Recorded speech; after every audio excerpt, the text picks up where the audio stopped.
Update. Am I the a-hole for refusing to allow a friend to crash on my couch?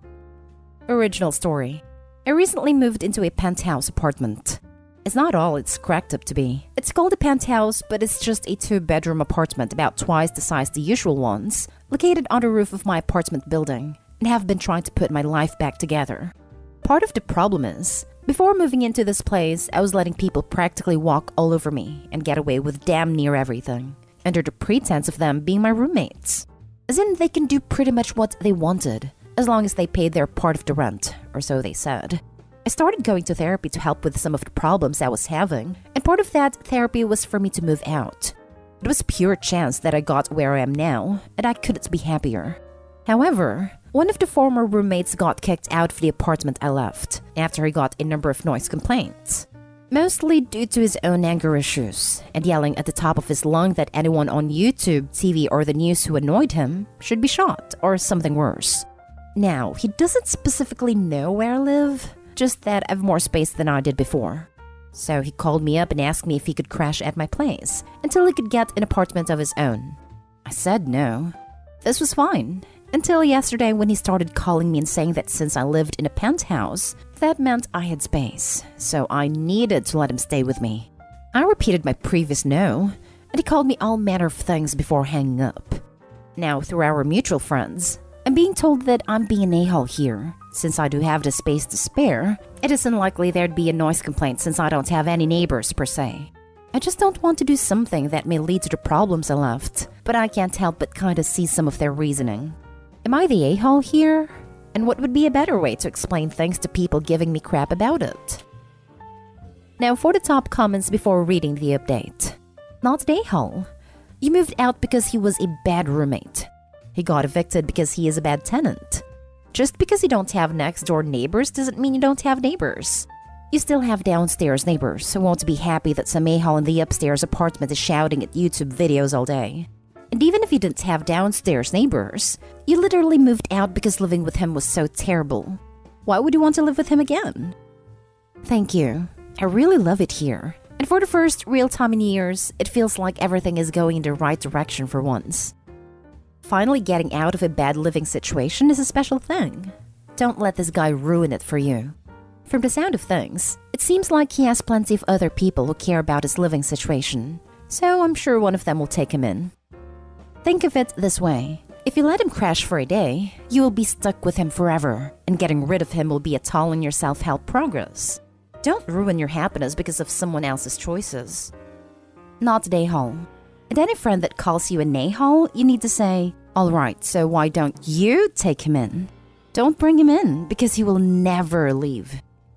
Not the a-hole. Your house. You don't need to do anything. Even less now that he's called you all kinds of names and complained to all your friends about it. Why aren't your other friends offering him a place to crash? Are they aware he was kicked out for noise complaints due to anger issues? It's easy to be generous with someone else's resources. And now for the update. I took the advice presented by many in the comments and made it clear to the people calling me an a-hole for not letting my former roommate crash on my couch, that if they were so worried about him, then they should let him in. One of the mutual friends stepped in and set some rules for him. Specifically that it was only temporary and that he was going to need to make a serious effort into securing housing for himself. Part of that, as I understand it, was enrolling in a special program where he would attend regular treatment as a mental welfare group and would work with a caseworker about getting everything set up for him. The goal of the program being to provide a special voucher if the person were making an obvious and visible effort to fix the problems that had either caused them to be homeless or on the way to becoming it. He's refusing to go, claiming that they don't really help anyone, and that it's just a waste of time for him to bother going. I've blocked him in all social media outlets, but that hasn't stopped him trying to contact me. The friend who took him in has come to understand why I had to distance myself from that situation, and he is already on very thin ice with them due to his sheer laziness about everything. They try to get him help, and he's refusing to do it. He's also refusing to leave their house now, and seems to be holding out this hope that I'll get lonely and ask for him to come join me. It's as if he honestly can't understand I don't want anything to do with him. Having said that, I think they're going to give him a second chance with the caseworkers, but if he keeps refusing to go, I fully expect him to be kicked out on the street once more.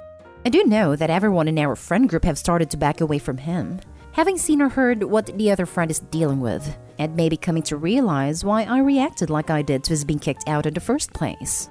As it stands, it looks like the only person that may be willing to take him in is going to be his mother, as even his older brother has washed his hands off the guy. I'll update further if anything more develops out of this.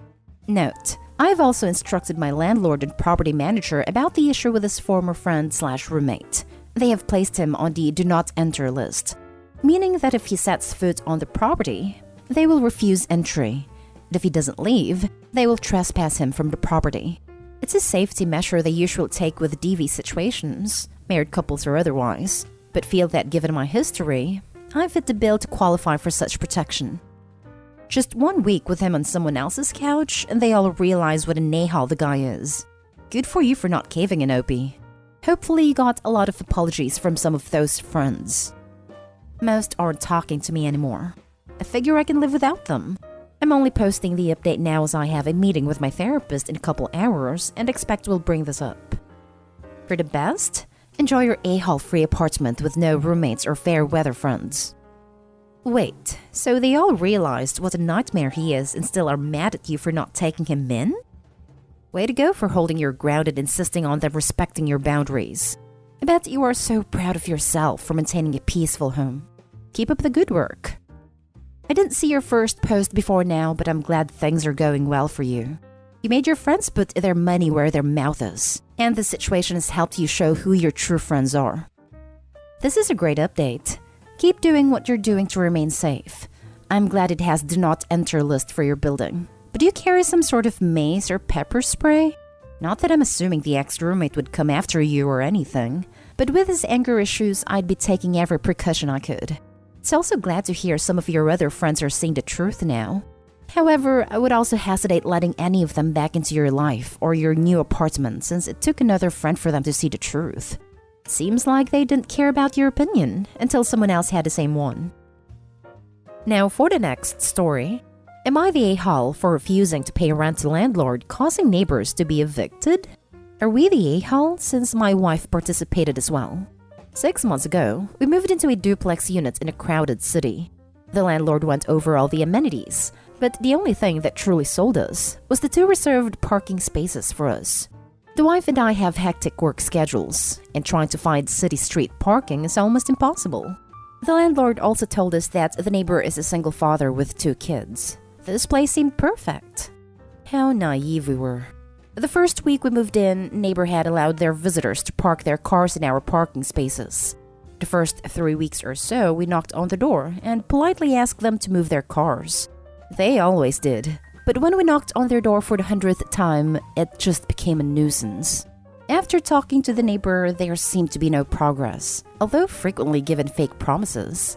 We also started to notice that his visitors seemed to be living off their vehicles. Talking to the neighbor directly didn't seem to fix the problem, so we decided to talk to the landlord. Landlord tells us to have patience with neighbors since they are not used to sharing. So my wife and I did. Parking was not the only issue. Neighbor also threw parties every day from 2 p.m. to 4 a.m. Not exaggerating. There were constantly 10 plus adults fighting with music bumping through our walls. The thin wall is also how we found out that the neighbor is a dealer. It allows his clients/friends to use/live at his house, which is why they rarely slept or acted rational or left the property. 4th and 5th month came and went. Nothing had changed. Neighbor became irrational and it just made everything uncomfortable. So on the 6th month, we simply sent a text to the landlord that read, "We will not be paying rent this month until our parking situation is cleared up." The rest of the story is simply not what we imagined. The whole ordeal happened on the other side of the wall. At 10 a.m., the landlord knocks on the neighbor door and is let in. The landlord quickly realizes that his whole house is a mess. Finds substances, broken property, etc. Voices were raised, and amongst the chaos, we clearly hear the landlord say, "I only came here because the neighbors are complaining about the parking spots. You have 30 days to get out or I'll call the police." Later, landlord texted me, "Neighbor is leaving in 30 days." Of course, neighbor and all his friends are pissed. However, the wife and I did not want them to be evicted, and we were shocked. We just wanted our parking spots, but now a family and 10 plus other people are homeless. I can't help but feel like we might have been a-holes here by refusing to pay rent. Now for the comments. Not an a-hole. But you may want to watch your backs for the coming months. I know. That's exactly what I've been thinking of. Check up on me in 3 months. Joke. Get cameras for your cars that can record through the night. I know, that's what I'm up doing right now. If you have any suggestions, I'd really appreciate it. Not an a-hole. The neighbor ignored your frequent requests to not park in your parking spots. You are paying for the spots, and they're on your lease. Your neighbor knew the risks of selling at an apartment. This doesn't necessarily mean they will be homeless. Obviously, they were able to pay rent beforehand. They just need to relocate. Turns out, the neighbor had been living here for almost 8 years. Landlord said that this tenant came with the property and just allowed him to stay since he didn't have to find someone to occupy it when he bought the units 4 years ago. Landlord also said that lately their rent has been coming late and at times short. Moving and finding a place isn't cheap, which is why I almost feel sorry for them. Also, pretty sure that none of them work as they are always home.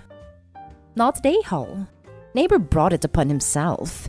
If you engage in blatantly illicit activity in the place you rent and you are not super discreet about it, you are bound to be evicted. If not from you, it would have been from a fight that would have broken out at this place. Some client ratting them out to the police for some reason, people passing out in the common areas of the building. The fact that you feel remorse just shows that you think about the consequences of your actions, like a decent human being. Last story is titled, Am I the a-hole for hanging out outside a lot? The neighboring family wants more privacy, but honestly they have it already, and I'm not paying them any attention. I have an apartment in a house that has been split up into apartments. The outdoor space is also split up so each apartment has a personal outdoor space. The first floor is one apartment and they have the back deck as outdoor space. The second floor is another apartment and they have a balcony, the front yard and side yard as outdoor space. I have the third floor apartment and my outdoor space is the backyard. On the right side of the house there is an alley for shared access and all of the tenants can cut through there. I was super excited to get a place with an outdoor spot of my own. My landlord also said I could build raised garden beds to garden in, as long as I keep them maintained and leave them in good shape when I moved out. He was also fine with me getting some outdoor furniture, a few chairs and a table with an umbrella to keep under the trees and a hammock. So I spent a lot of time outdoors, working remotely, having friends over, reading books and painting, relaxing, gardening, exercising, etc. My landlord is super happy with us as I take really good care of the lawn and garden. But the neighbors, the family on the ground floor with a back deck and the 2 guys on the second floor with a back balcony, have gotten annoyed at me. The guys on the second floor haven't said anything directly to me, but I overheard them when I was going to bed one night sitting on their balcony and talking about how finally that witch has gone inside. The family on the ground floor did say something to me. The couple told me that they're trying to raise 2 young kids. It's good for kids' development to be able to play outside, and I am selfishly hugging the outside. I said that it's cool if they play outdoors too. After all, each apartment has its own personal outdoor area, and it wouldn't bother me at all if they used theirs. But they said that they want their kids and family to have more privacy and not always be watched. I said I wasn't watching. I'm busy with my own stuff, and if they had their kids playing out on the deck, I wouldn't pay them any mind. They said I was missing the point, and it's uncomfortable to do stuff outdoors if there is always someone there. Like, it would also be uncomfortable for their guests if they were having a nice dinner party out back and I was sitting right nearby. I said they could ask me for some privacy next time they wanted to host because I wouldn't mind, but they said they don't want to ask every time they want to use their space. I felt like they were asking me to just spend a lot less time outdoors, and that would honestly be a huge change. And it would really be disappointing because I only got this apartment for the personal outdoor space as the indoor space is kinda cramped and ugly. Would I be the a-hole if I didn't change my habits and still spent a lot of time outdoors? Not the a-hole. Your neighbors are being unreasonable. Keep doing what you are doing. If they want that much privacy outside, they should move somewhere with a more private yard. Yeah. Honestly, I was confused by their expectations to not be seen by anyone when hanging out outside in a fairly large city. Like, I honestly wouldn't mind. or feel watched, or whatever if they all hung out outside just as much as I do. I don't really expect that kind of privacy. I think maybe they were just so used to the previous tenant who apparently never used the backyard, and they were always able to have privacy back there. I'd suggest having a discussion with your landlord, or at least notify him before the others do, that they're pressuring you to not use space made available to you. Other than that, it's on them if they feel uncomfortable. That's their issue and they need to deal with, not you. You just keep living your life and enjoying your outdoor space.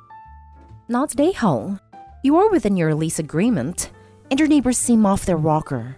If these people wanted more privacy, they need to move into a house or out in a rural area. Privacy in a house turned apartment complex in Toronto? They are out of their damn mind. Seriously, I live in a bungalow outside Ottawa. We have big yards, but they're long, not very wide. So on our deck I can see both neighbors when they come outside, which we all often do because it's summer. You know what we all do? Wave, say hi, and go on to our business. Like reasonable people. OP's neighbors are nutpacks. Not today, Hall. If they want more privacy, they should buy a house. If they can't do that, they have to be ready for some sacrifices. You're not doing anything wrong. Ignore them. They're being entitled. Hell, there are even townhouse rentals in the suburbs that are on the same price level as much smaller apartment rentals in the city. I feel like that kind of rental makes a lot more sense for a family of four that wants privacy.